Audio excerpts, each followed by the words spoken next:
한반도 한민족이 어디에 있고 어떤 형상으로 어떻게 세계하고 연결되어 있고 우리 안에서는 어떻게 이게 조직화되어 있는지, 그것이 바로 공간 형식의 한반도입니다.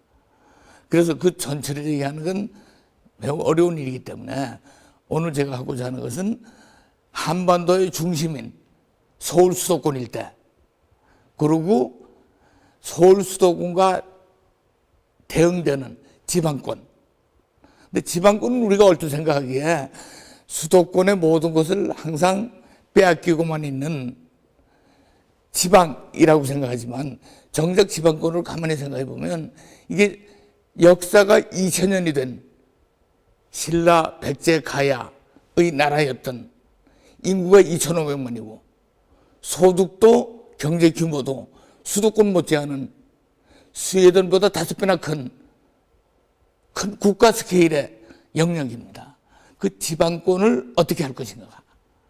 그리고 한때 한국을, 한때가 아니라 지금까지 한국을 여기까지 세계에서 가장 지배학적인 경제 성장을 이룬 수도권의 현재 문제는 뭔가. 지금 수도권이 정체하고 있습니다. 여러 가지로. 그 내부 모순들이 드러나기도 했고, 지속 발전 가능하지 않은 여러 가지 연유, 그리고 중국의 급작스러운 부상, 뭐 여러 가지의 요인이 겹쳐서 수도권의 산업은 부분적으로 몰락하고 있고, 수도권의 공간들은 사람이 살 수 있는 수도권 공간들은 여러 가지 문제를 노정하고 있습니다. 그래서 여태까지 우리는 서울 수도권의 문제와 지방을 따로따로 이렇게 다루는 식으로 해왔는데, 저는 이번에 서울 수도권 무엇이 문제고 앞으로 어떻게 해야 되는가, 그리고 지방권을 하나로 묶어서 지방권을 하나의 국가적 스케일로 보고 지방권을 어떻게 할 수 있는지, 지방권의 답은 거기에 있습니다. 대구 문제를 따로 해결하고 부산 문제를 해결하고 광주 이론을 해결하는 것은 해결이 불가능합니다. 그래서 지방권 독립이라는 주제로 지방권 문제를 얘기하고, 그 다음에 수도권 문제를 얘기하고, 근데 이제는 이북을 잇고서는 북한 없이 남한만의 21세기적 발전이라는 건 어렵게 되어 있습니다. 지금까지 냉전 구조 속에서, 또 어떤 면에서의 대결 구조 속에서 흔들리는 분단 체제가 나름대로 지속해 왔지만 지금도 새로운 도전이 부닥쳐 있습니다. 100년 전에 대한제국이 만들어졌을 때, 그 당시 조선, 500년 된 조선조가 청나라에 거의 예속되어 있다시피 했습니다.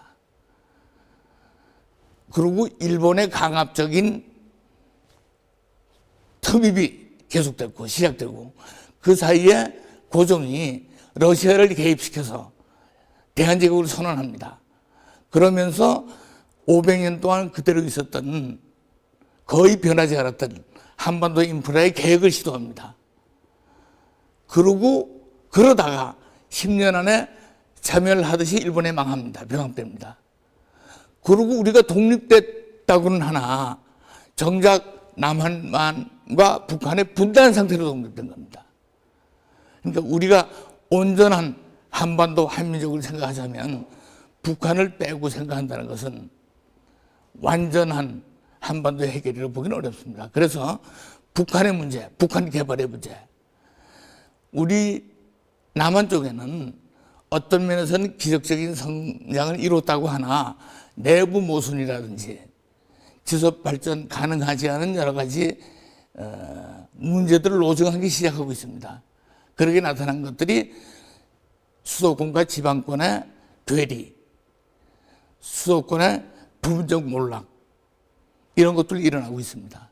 그래서 오늘은 세 가지를 주제로 하나씩 얘기를 하고자 합니다. 그래서 첫 번째는 지방권. 지방권은 2,500만 인구를 가진 옛 신라와 가야와 백제의 영역 일대를 말합니다.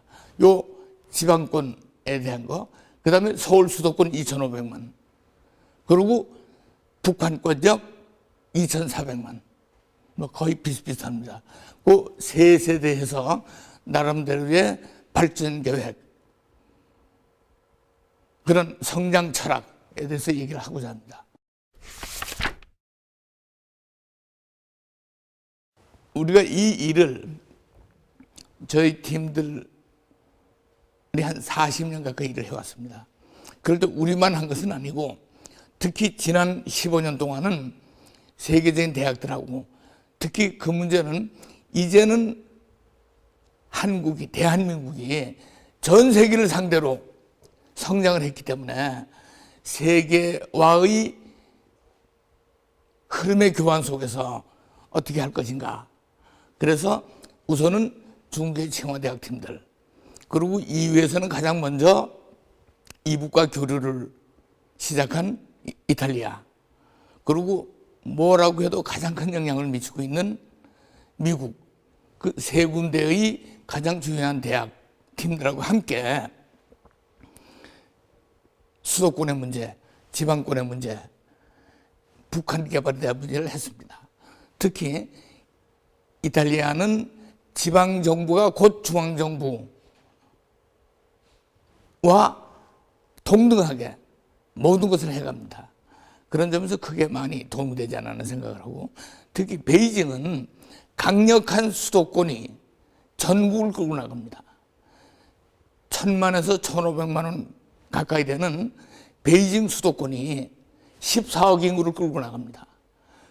그때 베이징이 어떻게 왔고 우리 수도권하고는 어떠한 차별화를 이루어왔는지, 처음 제가清华대학에 갔을 때는 서울에 대한 이 사람들의 선망이라는 건 말할 수 없을 정도였습니다. 지금 이 사람들은 서울에서 웃습니다. 갈 때까지 갔다, 그렇게 생각을 합니다. 그러니까 그걸 어떻게 우리가 다시 수도권의 부활을 만들어낼 수 있는지, 전 세계가 감동했던 수도권의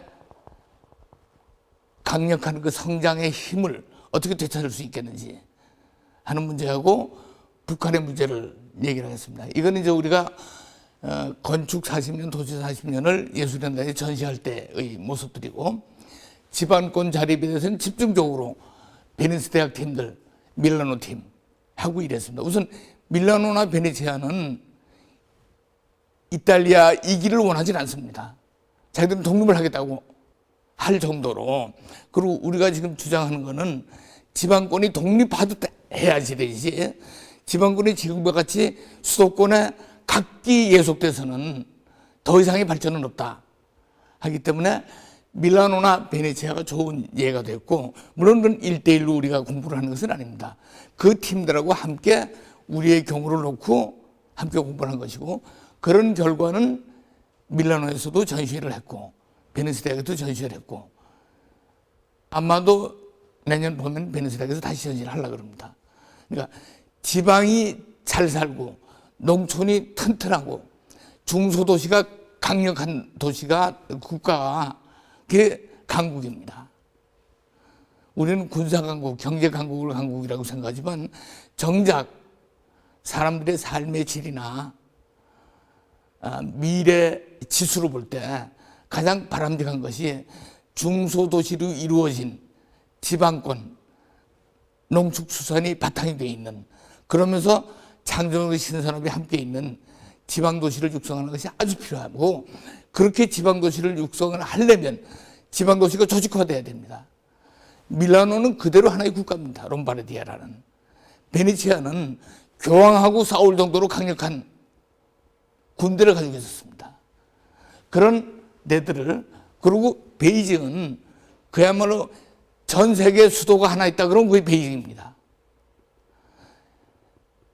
중국 천안은 시안에서부터 낙양으로 지나서 개봉으로 해서 남경으로 했다가 베이징으로 오는 동안 수도권의 이동에 따라서 중국의 역사가 움직여 왔습니다.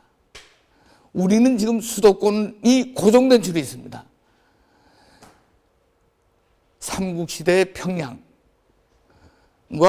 서울, 그리고 경주, 그것이 경주가 떨어져 나간 채로 지금 서울 수도권이 개성 이후 그러니까 거의 1000년 동안입니다.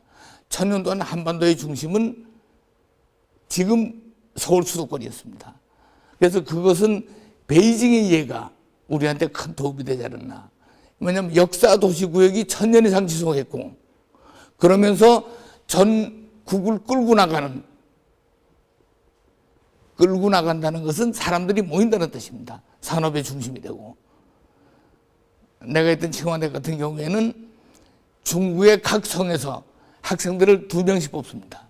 그래서 내가 학교에서 티베트 여학생도 만날 수가 있었고, 랴오닝성 여학생도, 운난성 여학생도 만날 수 있었습니다. 그러니까 수도권은 전국을 통할하되 지배하지 않는 그런 역할을 하는 것은 베이징에서 배웠습니다.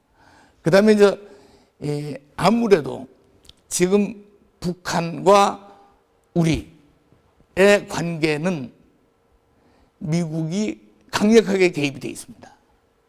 여러분들 휴전협정 때는 이북과 미군 사령관이 휴전협정을 한 겁니다. 그러니까 그들이 깊이 관여되어 있는 이상 뉴욕의 콜롬비아 대학하고 같이 일하는 것도 뜻이 있었다고 생각했고, 그런 팀들하고 같이 일을 해온 것입니다. 이제부터는 구체적으로 하나씩 지방권, 수도권, 그리고 북한 개발에 대해서 얘기를 하겠습니다. 지방권에 대해서는 지지난 선거 때 노무현 대통령이 천도를 공약으로 내세웠습니다. 수도를 옮기는 일을. 그때 그 공약을 발표하기 직전에 저한테 연락이 왔습니다. 그래서 내가 그거는 불가능한 일이다. 1000년 동안 한 국가의 수도였던데, 나는 그렇게 얘기하는 연유가 개성에서 400년, 서울에서 600년 있었습니다. 지금 휴전선이 서울 개성 사이에 만들어져서 그렇지, 개성 서울 사이는 40km입니다. 하나의 지역입니다. 그리고 한반도의 여러 지경학적 또 역사적 연유, 인문학적 그로 봤을 때 한반도의 수도가 이동한다는 건 불가능한 일입니다.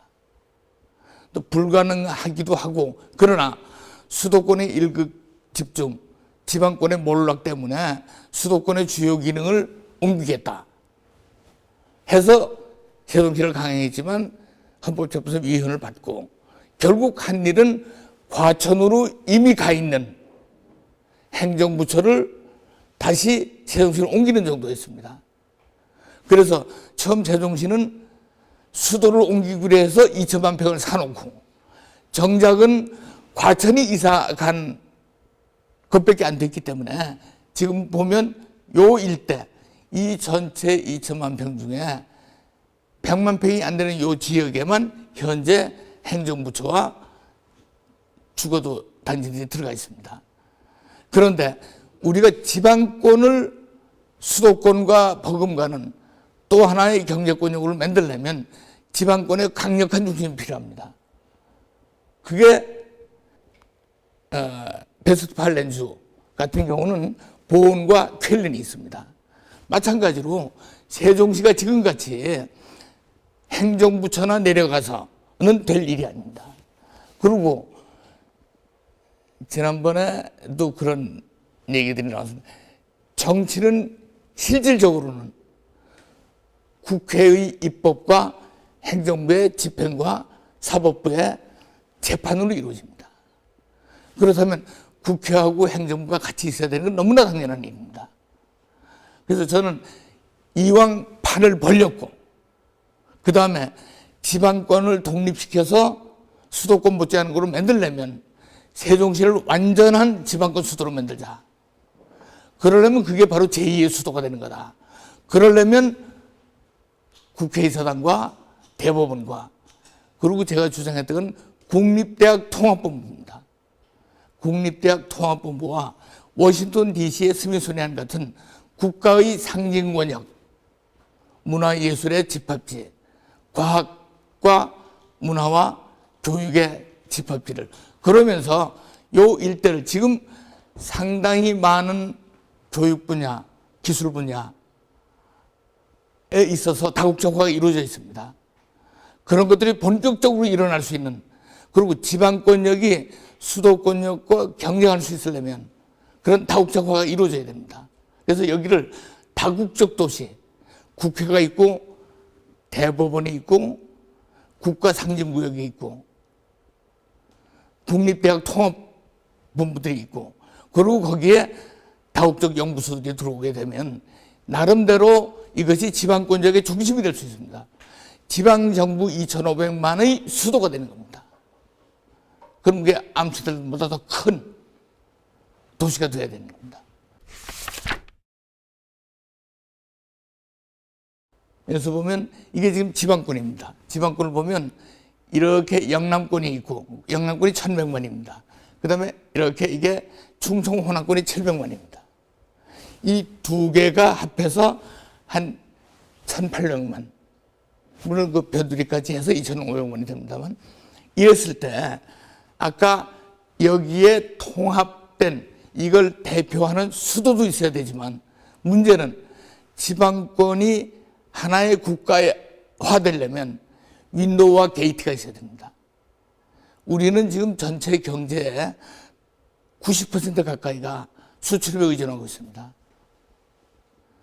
세계의 일부가 되어 있기 때문에 세계하고 연결되는 게이트 앤 윈도우, 바로 공항이 중요합니다. 그런데 정작 여기 보면 이 대구공항, 이 청주공항, 이 김해공항, 무안공항, 다 국제공항이라는 이름으로 4개의 공항이 있습니다. 이것이 아니라 이 삼한 지방권 2,500만의 중심이 될 만한 4개의 공항을 자공항으로 데리고 있는, 끌고 갈 수 있는 4+1 시스템에 통합신공항을 만드는 것이 답입니다. 그 통합신공항은 다행히 이게 대구, 광주 간 고속도로입니다. 그리고 이게 대전에서 마산, 창원까지 고속도로입니다. 저것이 지방권을 가로지르는 십자로와 같은 데입니다. 그리고 지금 우리가 제일 어렵게 부탁해야 될 것 중에 하나가 FTA입니다. FTA에서 매연간 2조씩을 지원을 합니다. 그러나 FTA를 우리가 넘어설 수 있는 길은 마치 인삼이 중국에 심으면 똑같은 종자라 하더라도 10분의 1밖에 못 받습니다. 그것은 한반도의 토양이 그렇게 특별하기 때문입니다. 그러니까 우리가 유기농 차원을 넘어서서 마치 인삼 같은 특별한 토지의 길을 필요로 하는, 그리고 정작 내가 중국에 오래 있어봐서 그러는데 수산물도 다릅니다. 농축수산물이, 그리고 여러분들이 축산물에 대해서는 정작 그 바람이 제일 중요합니다. 축산은 저장하는 건데, 그런 거로 했을 때 지방권이 가지고 있는 농업 클래스로서의 파워는 굉장합니다. 그런데 문제는 농축산물은 만드는 즉시 바로 상하기 시작합니다. 내가 아제르바이잔에 바쿠 설계할 때 자동차 길 돕는 데 공항이 있었습니다. 그 일대가 바로 카스피에, 여러분들이 아는 철갑 상어알이 98%가 납니다. 거기 농산품이 세계 최고입니다. 그걸 정부 소련 연방으로 수송을 했습니다. 그러니까 이 일대, 삼한, 현재 남한의 농산품의 70%가 여기서 납니다. 이것들을 집합하는 농수산 집합도시가 생기고, 그것이 바로 통합공항을 겸하게 되면 바로 이게 일본이나 중국의 최고급 시장으로 나갈 수가 있습니다. FTA로 우리가 같은 1대1로 경쟁하는 것이 아니라 우리가 시장을 선점을 하면 마치 튤립이 50시간 안에 뉴욕에 도착합니다. 그렇게 삼남지방에서 나는 농축수산을 특별공항을 통해서 일본과 중국에 주문화할 수 있으면 특별한 공항이 만들어지고, 그 통합공항은 4개의 공항을 자공항으로도 가지고 있는 4+1 시스템이 되면 나름대로 강력한 인천공항 못지않은 게 될 수 있고, 그러면 2,500만만 가지고는 허브공항이 안 됩니다. 그래서 근데 일본은 큰 공항을 더 지을 수가 없습니다. 따라서 일본과 그리고 상하이 이남의 동남아까지를 포함한 허브공항으로 만들면 지금에 있는 지방권 4개 공항을 거느리면서 세계적인 영역으로 만들 수 있습니다. 이거는 세종시와 대구, 부산, 광주, 이것이 지방권의 중심입니다. 가장 많은 인구가 있는 데들이 대구 산업 클러스터고, 울산, 부산, 창원, 광양, 이거의 중심에 지방 통합공을 두는 겁니다. 그 중심이라는 것은 바로 사람들이 접근하는 중심만이 아니라 농축산품이 오는 중심이라 해야 됩니다. 그러니까 농축산품은 일단 살아있는 상태에서 상품으로 바뀌는 순간부터 부패하기 시작합니다.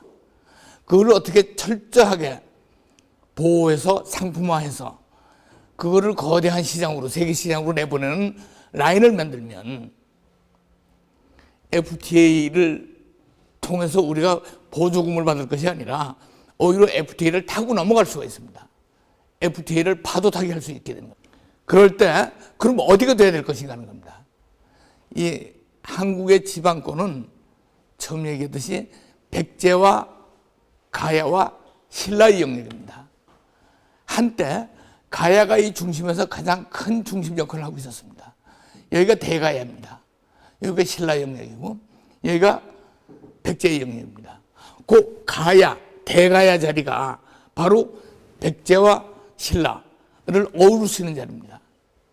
그리고 그 자리가 바로 지금 88고속도로와 대전 통영간 고속도로가 십자로 만나는 자리고, 바로 그 언저리에 남원과 거창 일원, 합천댐과 용담댐 사이, 그 수자원도 아주 풍부하기 때문에 그런 농축수산의 도시화도 가능하고 세계적인 시장도 가능하고, 그러한 4개의 국제공항을 거느린 허브공항의 역할도 가능한 곳입니다. 그래서 대개는 공항이 그냥 있는 것입니다. 우리가 만드는 통합공항은 농축수산의 도시가 만들어집니다.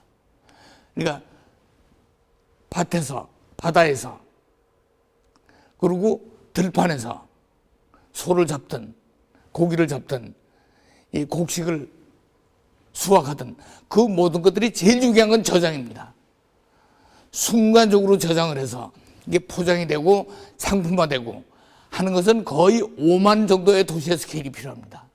그러니까 아까 얘기했듯이 십자로가 되어 있는 고속도로를 타고 들어온 모든 농축상품은 이곳에 오면 완전히 그 안에서 포장되고 분류되고 해서 상품 코드를 달고 국제 경매에 올라갈 수 있습니다.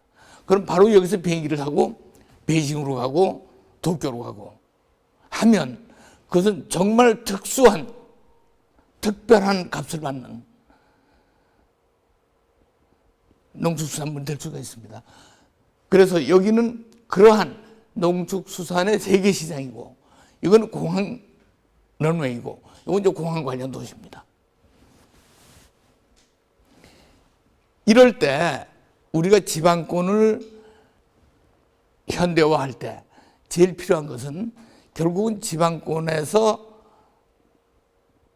농업이 튼튼해야, 어업이 튼튼해야, 농민들이 잘 살고 농촌이 부강해야 큰 나라입니다. 그런데 이미 농업은 이렇게 우리가 시장을 개발한다 하더라도 상대적으로 20세기, 21세기 산업보다 부가가치가 떨어질 수밖에 없습니다. 그러려면, 그거를 막기 위해서는 농촌이 도시 못지않은 경쟁력을 가지려면 농촌이 하나하나 제가 얘기하는 중간 도시라고 하는 농촌과 도시의 중간 형태의 어떤 중세성 같은 조직이 있어서 거기에는 실제로 사람들이 있어야 산업이 일어나는 겁니다. 그러니까 세계에서 못지않은 좋은 고속교가 지금 있어야 됩니다. 그런 농촌이 대도시 못지않은 경쟁력을 갖게 하려면 농촌 하나하나로는 어려우니까 농촌 10개씩을 모아서 이러한 중간도시를 만듭니다. 그런 중간도시들이 또 5-6개가 결합을 합니다. 그러면 그 도시들은 대도시와 여러 가지 면에서 경쟁을 할 수 있습니다. 그리고 이것들이 각각이 자기들의 필드를, 농촌을 거느리는 겁니다.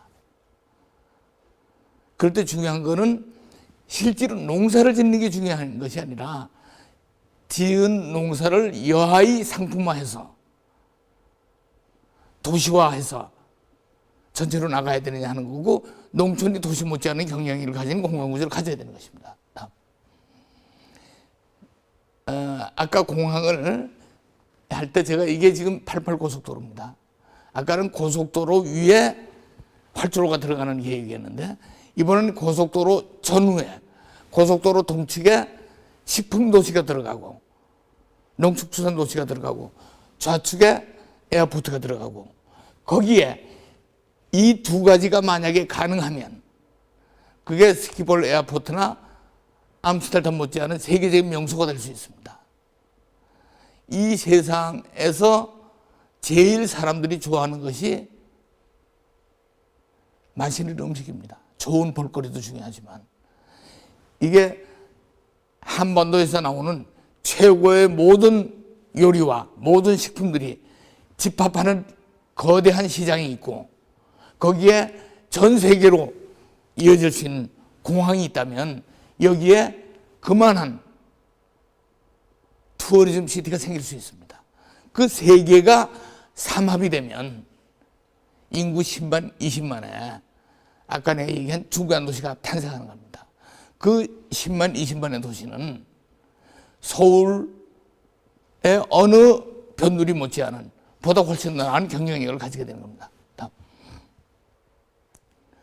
이거는 통영대전고속도로와 이 대구 광주 고속도로 사이에 요 일대가 남원 일대입니다. 요 일대가 거창 일대고 여기가 무진장 일대고, 요 언저리에 했을 때 삼남, 옛날에 마한진한 변한 백제, 가야, 신라를 어우르는 하나의 공간 중심을 이룰 수 있다라고 본 것입니다. 이거는 그렇게 만들어지고자 하는 공항을 얘기한 겁니다. 지금 정부에서는 4개의 공항 중에 반 이상이 놀고 있는데 불구하고 또 가덕도에 공항을 짓겠다, 10조를 들여서, 또 아니면 또 밀양에다 짓겠다, 이렇게 해서는 안 됩니다. 이왕에 있는 공항들을 살리면서 또 다른 역할을 하는 특별한 공항이 있어서 지방권을 통합하고 지방권의 세계화 윈도우가 되고 게이트가 되는 공항을 만들어야 되고, 그 공항은 도시가 되어야 되는 겁니다.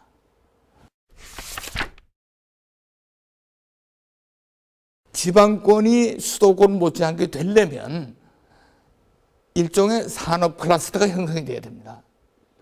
세계적인 산업 클러스터가 현재 되어 있는 곳은 대구, 포항, 울산, 구미 그 일대는 서울 수도권보다 소득이 높습니다. 이미 세계적인 산업 클러스터가 되어 있습니다. 여러분들 알다시피 현대차나 현대중공업이나 삼성전자는 세계의 선두를 가고 있습니다. 그런데 그것이 대구 이론에서는 이루어지고 있는데, 부산신항은 로텔담과 겨룰 만한 세계 최고의 항만인데, 항만은 주변 지역과 링크가 돼서 거대한 산업 링크를 만들어야 되는데 부산에서는 오로지 하역만 하고 있습니다. 그래서 부산신항 일대를 울산까지 그리고 광양까지 이어지는 해안 산업지대를 만들고자 하는 것입니다. 그리고 다른 무엇보다 우리가 큰 문제가 낙동강을 유일하게 식수원으로 쓰고 있는 강입니다. 그 낙동강 상류에 달성공단, 구미공단, 대우공단이 있는 겁니다. 그거를 여하이 그 공단들이 지속되는 한 영남과 경남과 부산 일대는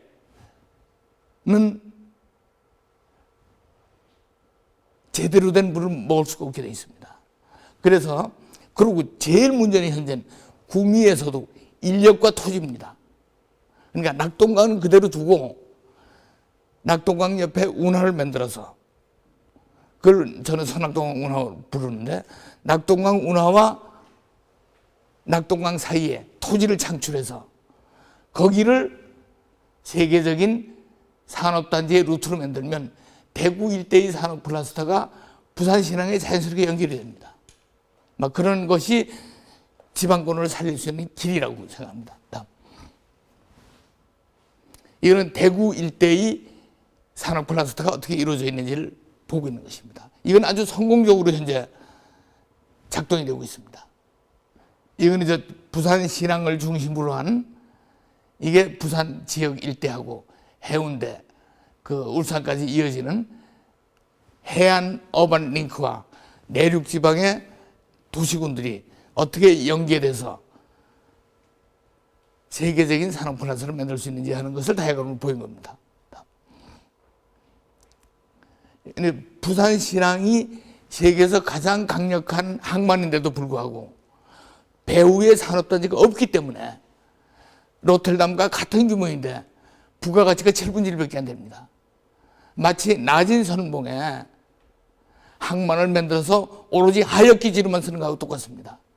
항만의 가장 큰 기능은 항만에 도착했던 물류들이 그 안에서 다시 산업 장치를 거쳐서 부가가치를 몇 배로 키우는 일이 중요한 것입니다. 그것이 바로 뉴욕이었고 런던이었고 그것이 바로 로텔담이었습니다. 우리가 그렇게 이걸 만들어야 됩니다.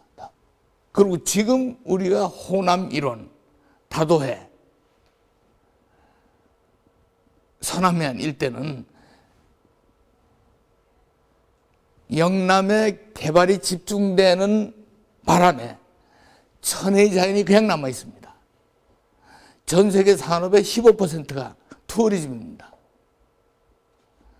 자동차 산업이 차지하는 것은 4%밖에 안 되는데 그런 가장 강력한 투어리즘은 또 하나 소프트 인더스트리하고 바로 연결될 수가 있습니다. 왜냐하면 투어리즘은 가장 살기 좋은 곳이기 마련이기 때문에 사람들이 모여들고 그러기 때문에 거기에서 창조적 신산업이 일어날 수 있습니다. 그게 바로 리베라 해안입니다. 그런데 서남해안 일대를 제주도까지 연결시키면 이것은 이 리베라보다 더 나은 세계적인 소프트 인더스트리와 리조트의 베이스가 될 수 있습니다. 이게 이제 그 일대를 어떻게 조직화하느냐 하는 것을 그려본 것입니다.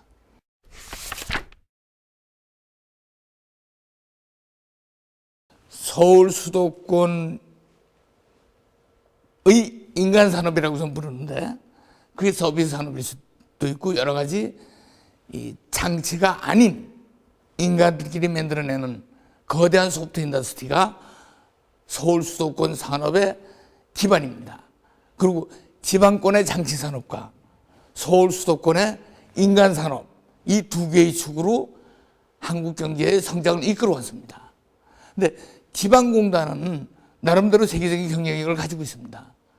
삼성전자나 현대차나 현대중공업이나 다 세계적인 경쟁력을 가지고 있습니다. 그러나 장치 산업은 더 이상의 고용을 필요로 하는 건 아닙니다. 제일 고용이 많은 것이 바로 인간 산업입니다. 그것은 인구가 많이 모여 있고 대학이 모여 있는 데라야 가능합니다.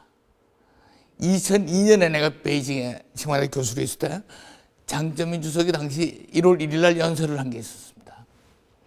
앞으로 중국이 가야 될 길은 중국을 이룬 것은 노동자지만 앞으로 중국이 세계를 이끌어 가려면 대학을 중심으로 한 지식인들이 끌고 가야 된다. 이제는 지식산업의 시대다. 그런데 북경에는 다행히도 25개의 세계적인 대학들이 한 군데 모여 있습니다. 칭화대학, 베이징대학, 런민대학 이런 것들이 다 모여 있습니다. 그리고 200여 개의 연구소가 있었습니다. 근데 그게 그렇게만 있었습니다. 그거를 장점인 주석이 선언하여 중관촌이라고 하는 특별한 구역을 선언해서 거기에 대학과 연구소, 교수들과 학생, 대학원생들이 함께 이루는 새로운 신산업의 베이스를 만든 것입니다. 그것이 바로 중국을 견인해 나가는 겁니다. 그러니까 중국이 세계의 공장이라고 하나, 공장인 것은 지방 공단들이고 정작 세계를 이끌어가고 세계 앞에 서 있는 것은 바로 중관촌의 지식산업, 창조적 신산업입니다. 그런데 우리 수도권에서는 그런 것이 이루어지지 못하고 있습니다. 대학과 산업 현장이 떨어져 있고, 그리고 산업 현장 사이에 수도권을 이어가는, 이게 지금 수도권 도시혈락입니다.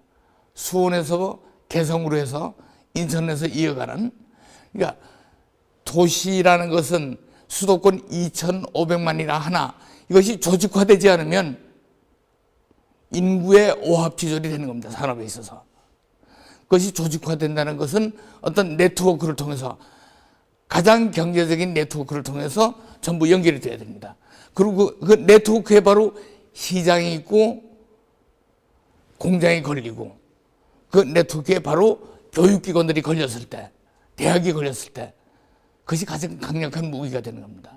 그러니까 보스턴의 128 루트라든지 실리콘밸리라든지 하는 것들이 역시 이러한, 근데 수도권은 이만한 것을 갖춰 있으면서도 우리가 파주 운정 설계를 할 때 여기다가 아파트를 지으면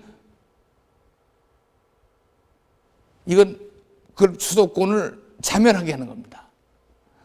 거기에다가 바로 연대, 서강대학교, 홍대, 이대들의 분교, 통합 분교를 만들어서 연결시켜서 그 대학 인구의 산업 현장으로 만들자는 제안을 우리가 했습니다. 그런 식으로 이 일대에 세계에서 가장 많은 대학이 모여 있습니다. 그것들을 산업 에너지로 만드는 일, 이 수도권의 새로운 도약입니다. 그런데 그러한 에너지도 필요하지만 수도권의 제2도약을 위해서는 세계 시장이 필요합니다. 이제는 견본 시장을 통해서 주문을 받고 1년치를 만듭니다. 내 방에 있는 몰테니 의자 같은 것은, 책상 같은 것은 1년에 한 번 주문을 받습니다. 일주일 동안. 그러니까 주문을 받고 생산을 하게 되면 모든 것을 체계화하고 최소의 원가로 최대의 효과를 낼 수가 있습니다. 그런 견본 시장을, 세계 최고의 견본 시장이 밀라노 디자인시티와 하노버 메세입니다. 그 둘이 주식을 반반씩 교환해서 세계 시장을 겨냥한 메세 피에라를 만들었습니다. 그거를 수도권 이 도시 현황에 끌고 와야 되는 겁니다. 그것이 우리가 만들었던 밀라노 디자인시티입니다. 다음. 이건 이제 여기에 수도권의 여러 가지 산업과 유니버시티는 대학입니다. 팩토리는 공장이고 오피스는 사람들이 일하는 서비스 산업이 있는 데입니다. 그런 것들이 어떻게 조직화되느냐, 그것이 아주 중요한 거고, 수도권은 역시 개성에서부터 파주 일산에서 서울을 통해서 수원에서 평택까지 이어지는 라인이 형성되고 도시 회랑이 만들어져야 됩니다. 이건 아까 얘기했던 수도권의 도시 회랑이 이루어진다면 수도권의 산업 도시 회랑의 세계화 시장, 이 설 자리는 역시 국제공항, 동북아의 허브공항인 인천 공항에 바로 붙어 있는 그 시장을 만들어야 되겠다. 그것이 우리가 밀라노 시티 디자인 시티를 만든 이유이기도 합니다. 다음. 여기에 인천공항이 있고, 인천공항에서 바로 이어지는 자리에, 이게 여의도의 1.5배 되는 자리에 세계에서 가장 큰 피에라 메세가 들어옵니다. 그리고 전 수도권 도시 산업에 디자인을 공급하는 디자인 시티가 들었습니다. 그러한 것들이 이제는 산업 따로, 교육 따로, 대학 따로, 시장 따로가 아닙니다. 그것들이 뒤엉켜 있을 때 바로 그게 메트로폴리스의 파워를 가지는 것입니다. 이것이 바로 베이징에서 우리가 계획했던 창조적 신산업단지인데, 이거야말로 대학들 25개의 대학과 200개의 대학 연구소들이 창조적 신산업을 이루어낼 수 있는, 거기에는 매니지먼트에서부터 파이낸스에서부터 모든 것들이 뒷받침해야 됩니다. 그러한 것들을 이게 창조적 신산업의 거점 도시를 만들었던 겁니다.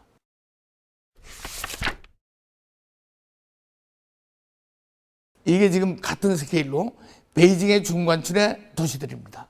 이게 칭화대학이고 베이징 대학들입니다. 이 도시들이 중관촌을 만들어내고 그것이 더 부족해서 또 새로운 ICB들을 만들고 있는 것입니다. 그런데 우리는 정작 이게 엄청난 대학들인데, 20개의 대학들인데, 그것들이 경제의 견인차가 되지 못하고 성을 쌓고 담을 쌓고 자기들만의 영역에 안주한 상태로, 여기 가장 중앙에 있는 바로 중관촌에 해당하는 용산에는 부동산 사업을 하고 있는 겁니다. 지금은 부동산이 아니라 창조적 신산업을 해서 고용을 만들어내야 됩니다. 타워팰리스를 짓고 나면 고용은 0입니다. 삼성전자를 지으면 끊임없는 고용과 부가 창출되는 거지만, 그러니까 우리가 도시 한복판에 타워팰리스 같은 걸 지으면 안 되는 겁니다. 이게 바로 대학과 그 도시 전체를 어떻게 조직하느냐, 이게 바로 수도권의 문제입니다. 이건 아까와 같은 그 창조적 신산업 신도심을 얘기한 겁니다. 그 다음에 우리가 지금 고통을 받고 있는 중에 하나가, 수도권의 주거 문제는 여의도를 개발하고 한강 일대를 개발해서 반포, 압구정동, 송파, 잠실, 동부천동을 만들어서 끝없이 주거를 공급을 했습니다. 사람들이 살 곳이 없으면 경제 활동이 계속 이어질 수가 없습니다. 그걸 만든 이후에 그게 부족하니까 또 5개의 신도시를 만들었습니다.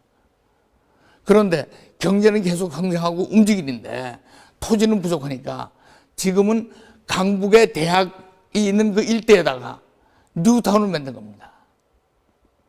근데 그 바로 뉴타운을 만든 그 자리는 신도시를 만들거나 강남 개발했던 것과 같은 토지를 창출하는 것이 아니고 가장 큰 가능성을 가진 도시화 중심 토지를 주거도시로 만든 것입니다.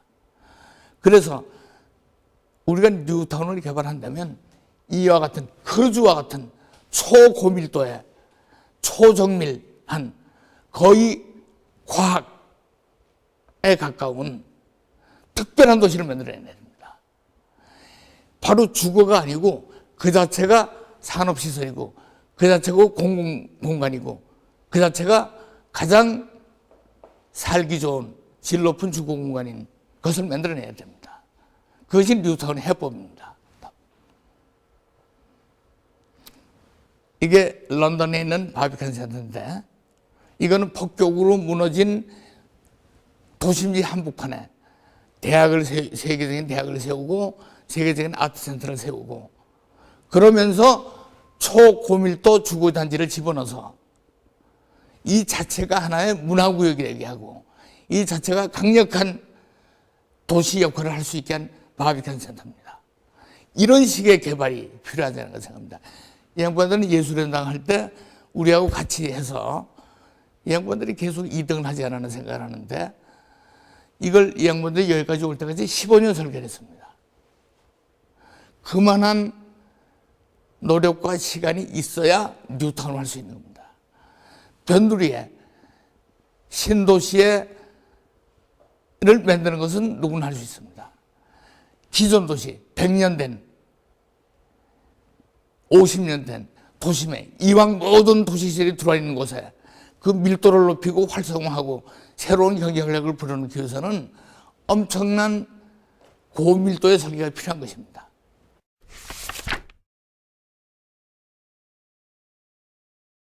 한반도는 지난 2000년 동안 삼국이 정립했음에도 불구하고 바로 대륙으로 중국과 통하던 고구려까지도 황해 바다를 통해서 중국과 교류를 했습니다.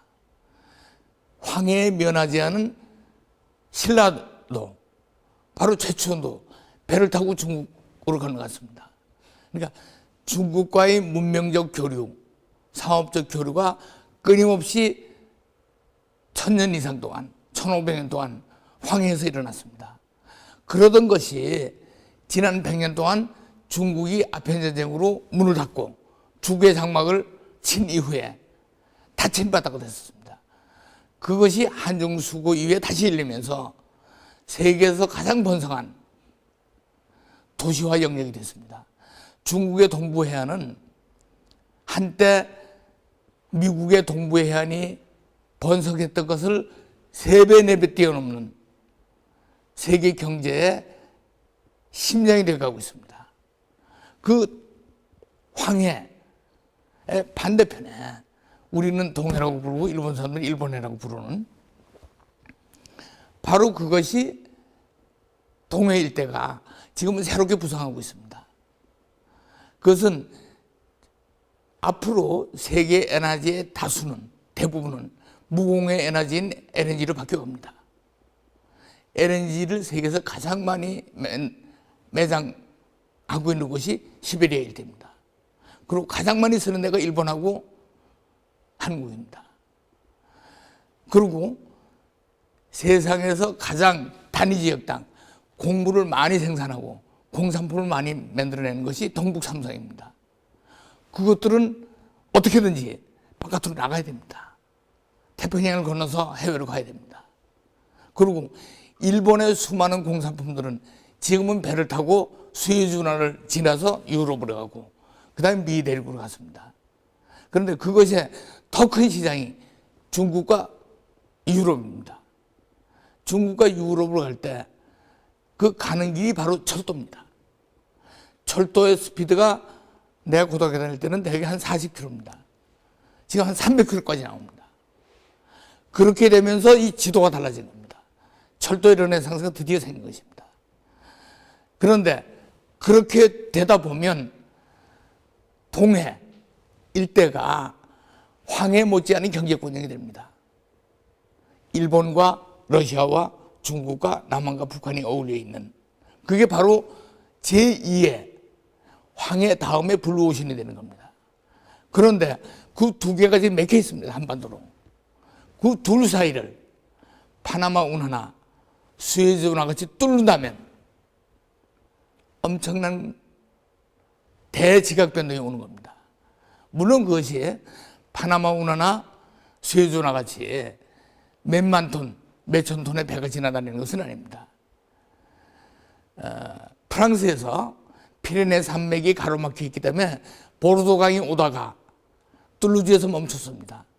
멈춘 보르도강을 리케가 미디 운하로 이어서 대서양에 닿게 합니다. 바로 그 미디 운하가 나폴레온이 프랑스를 완전히 장악했을 때 최고의 전력품이라고 얘기한 것이 바로 그 운하입니다. 그 운하는 폭이 5m에서 10m 사이입니다. 대개 200톤, 300톤의 배가 움직입니다. 필요한 것은 인간이 움직이고 최소한의 필수적 물류만 움직이면 됩니다. 그러한 운하를 우리가 원산에서부터 인천 사이를 만들면 과연 그 백두대간이 있는데 불가능하지 않겠느냐 하지만 바로 원산에서 기차가 의정부까지 오고 있습니다. 그게 바로 경원선입니다. 그리고 추가령 구조국은 한반도가 단층을 짓고 있는 데입니다. 그 자리를 따라서 백두대간의 물을 끌고 들어오면 그리고 러시아의 시베리아의 거대한 LNG를 원산까지 끌고 들어와서 인천 LNG 기지로 보내면 전국에 다 망이 통할 수가 있습니다. 그리고 더더군다나 수도권은 앞으로 10년 안에 15억 톤의 물이 부족하게 돼 있습니다. 그 부족한 물을 백두대간을 통해서 저 운하를 통해서 다 공급을 받을 수가 있습니다. 그리고 무엇보다 세상에서 가장 아름다운 산상의 도시를 만들 수 있는 지역입니다. 이건 이 원산에서부터 인천까지 이어지는 이게 휴전선입니다. 바로 여기가 경운선 라인입니다. 경운선은 빠져서 이렇게 동부천으로 빠지는데 이거를 연천까지 왔다가 이게 임진강으로 해서 서울로 빠지도록 하는 계획을 하고 있습니다. 그러면 백두담, 이 백두대간의 물이 글로 오게 되고 또 여기에 LNG 가스라인을 잇게 되면 대개 LNG의 열방압 발전소를 만들자면 한 200kW 정도면 거의 개성은 다 포괄하고 평양 외곽까지 공급을 할 수가 있습니다. 그리고 이 백두대간에 물을 교환을 시키면 주거랭구정 일대에서 작은 소수 발전을 만들 수가 있습니다. 그러면 그것이 바로 LNG 열병합 발전소의 지하 대저수소로 흐르게 되어 있습니다. 그러면 에너지로 충만한 백두대간을 가로지르는 황해와 동해를 가로지르는 한반도 대운하가 여기서 바로 생기는 겁니다. 다음. 이건 구체적으로 이 전체를 우리가 예산을 봤을 때 대개 한 10조 정도 예산입니다. 근데 이게 8조 정도 중에 운하건설이 7.5조, 천자가수 송로가 5천억. 인데 이 재원은 임진강 하류가 지난 60년 동안 완전히 채취가 안 했습니다. 거기에 모래 채취가 바로 10조입니다. 그러니까 하나도 돈을 들이지 않고 저는 엄청난 나폴레온이 최대의 전리품이라고 얘기했던 미리 운하보다 더한 걸 만들어낼 수 있습니다. 이건 정치력으로 가능한 겁니다. 자, 마지막으로 제가 베네치아에 가서 배운 게 있다면,清华대학에 가서 얻은 게 있다면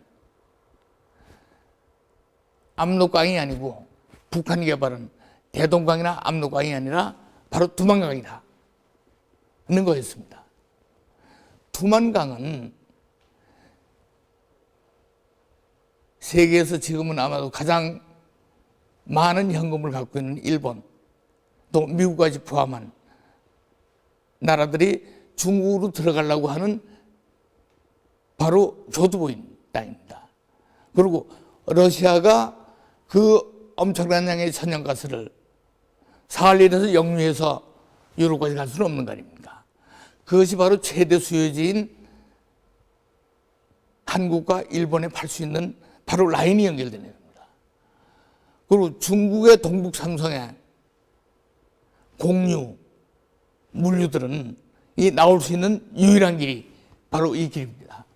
그래서 이 일대를, 이게 지금 러시아 일대에 송유관, LNG 가스관들입니다.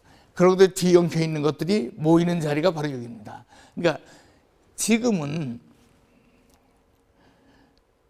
우리가 어떤 일을 할 때 중요한 건 그겁니다. 바로 그것이 경제성이 있고 국익에 맞고 미래 산업이냐 하는 판단은 우리가 투자할 때 남도 따라 하느냐는 겁니다. 앞으로 한 4, 5년 동안 경제는 어렵게 돼 있습니다. 아무도 투자 안 합니다. 이럴 때 정부가 나서서 투자해야 되는데 정부가 나서서 투자하면 결국은 재정 불균형만 가지고 오고 결국 마지막 힘을 다 쏟는 겁니다. 지금 4대강 할 때 22조를 썼습니다.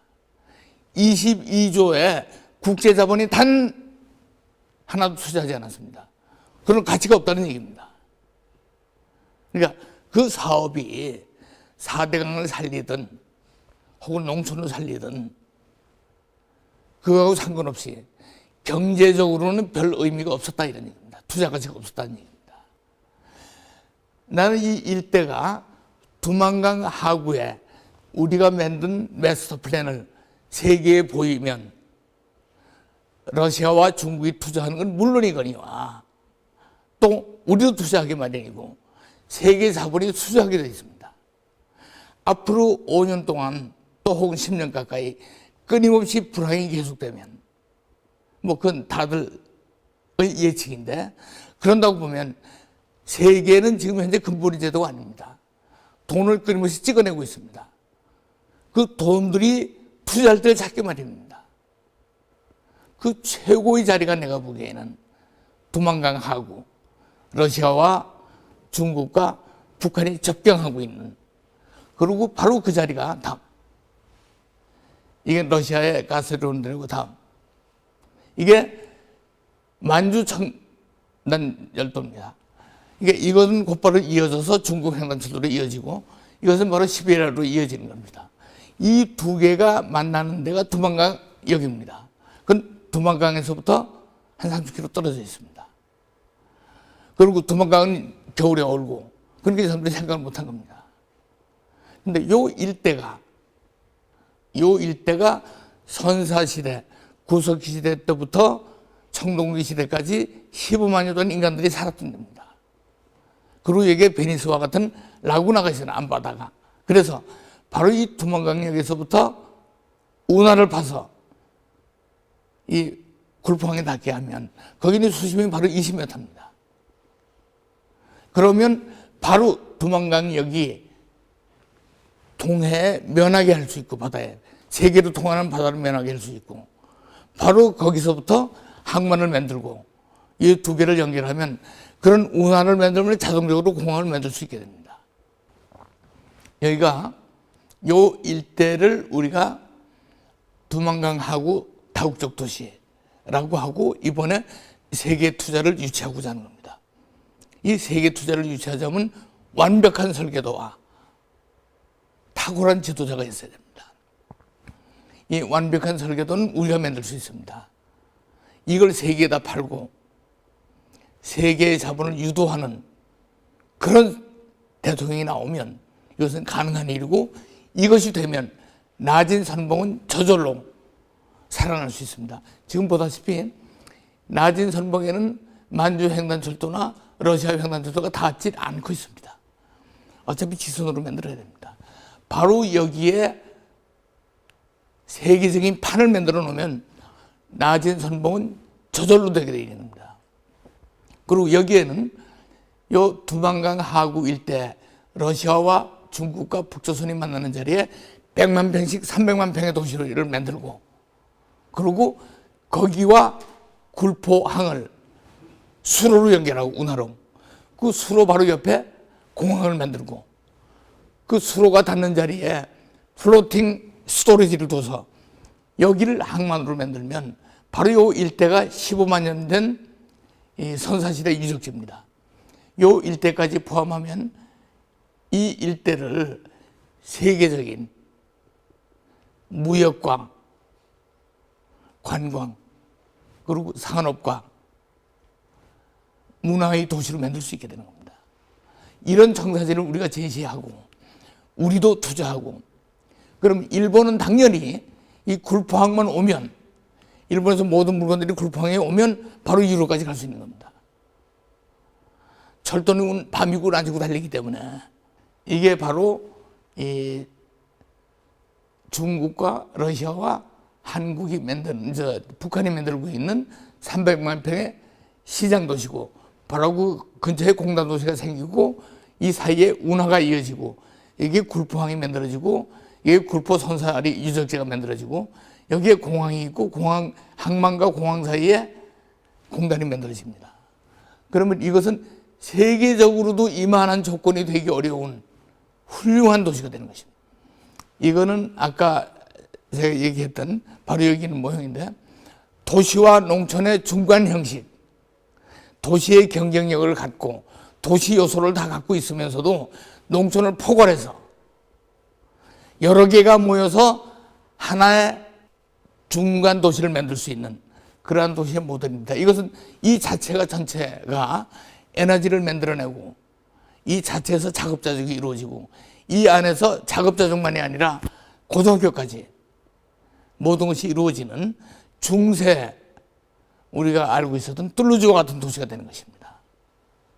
이게 지금 전체 이북에 우리가 구상하고 있는 것이 남과 북이 100년 만에 다시 한번 같이 하게 되는 대한제국 이후에 전 세계에다가 우리가 하나로 뭘 하겠다는 그러한 것이라고 것입니다. 베니스 비엔날레 한국관을 유치한 것을 다들 꿈과 틀이라고 얘기하는데 그 당시에 당연히 모든 사람들이 24개의 국가간만 있기 때문에 당연히 중국이 돼야 된다. 일본간밖에 없습니다. 아시아는. 그리고 아르헨티나는 워낙 이태리하고 가까운 데입니다. 그 두 나라가 경쟁을 하고 있었고 중국은 진시황릉의 병마용을 대거 갖고 왔습니다. 수백 개를. 그리고 60명의 대표단이 와서 파티까지 했습니다. 다 끝났다고. 그때 제가 그들을 설득한 것이 우리가 한국관을 지으면 이북하고 공동전시를 한다. 카치하리 시장이 공산당원입니다. 그때 그 양반한테 제가 당신이 노벨 평화상을 받을 거다. 전 세계 마지막 분단 지역을 통합시키는 거니까. 근데 우리가 이 도시를 성공시키면 자연스럽게 북한과 우리가 하나가 되는 그거를 선언하는 세계 사업이 되지 않을까 생각합니다. 마치겠습니다. 편집을.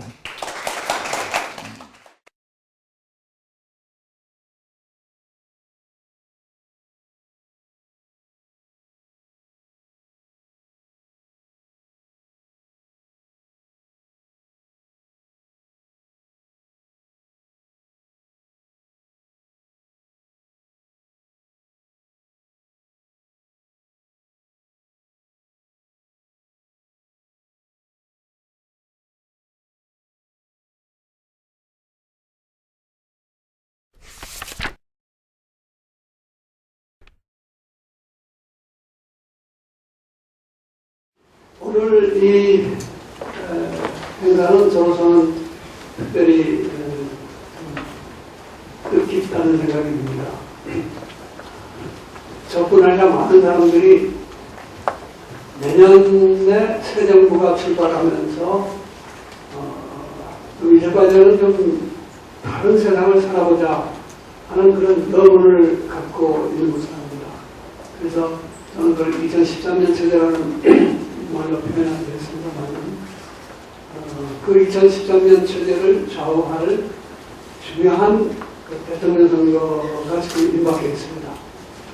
이런 시점에서 혹시 선거가 단순히 정치적인 투쟁으로 가지 말고 정말 2013년 이후의 한국과 한반도 나아가 동아시아에 대한 큰 비전을 갖고 나갔으면 좋겠는데 오늘 그러한 목표에 이바지할 수 있는 그런 기획을 교육청은 마련한 것입니다.